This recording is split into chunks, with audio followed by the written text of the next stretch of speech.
Why is Hebrew called Hebrew? Because in the Hebrew Bible, it isn't. 701 BCE, Jerusalem's under siege. Assyrian officers shout demands at King Hezekiah's men on city walls. The Judean envoys beg them, please speak to us in Aramaic, not in Yehudit, in the hearing of the people. Yehudit, Judean, that's what they called their language. Not Hebrew, not Ivrit, Yehudit, the language of Judah. Fast forward to 132 BCE, Alexandria, Egypt. A man translates his grandfather's book, Ben Sira, from Hebrew into Greek.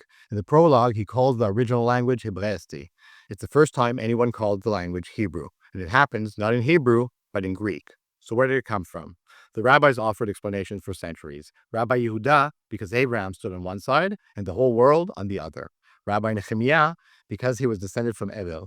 Others said, from Avar Nahara, beyond the river.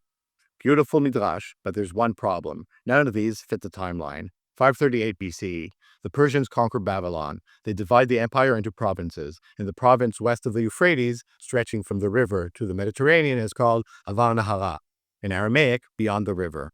So when Ben Sira's grandson, living in Greek-speaking Egypt, calls his ancestral language Hebraisti, he probably means the language of the people from Avar Nahara, the province beyond the river. Not Abrahamic, not symbolic, not geographic, administrative, Persian. He's lumping together Hebrew, Aramaic, maybe Phoenician, all the Semitic tongues from that province. One region, one label, Hebrew. If that's true, then calling Abraham or Joseph the Hebrew may not be ancient at all. Those lines might have been added later by Second Temple editors living under Persian or Hasmonean rule, projecting their own identity back into the past.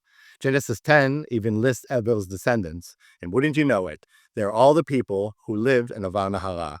When the Hasmoneans tried to control the same region, calling it the land of the Hebrews justified their claim. By then, Hebrew was fading, Aramaic was taking over.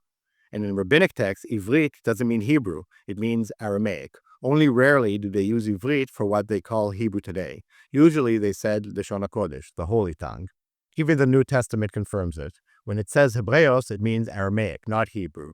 Then, the Middle Ages. The meaning flips again. Ivrit begins to mean Hebrew once more. By the early 1900s, as Zionism revived the ancient tongue, Ivrit won. Short, simple, modern. Perfect for a reborn nation. So Hebrew is called Hebrew because the Persian province was named beyond the river. A Greek translator in Egypt called the provincial language Hebraisti.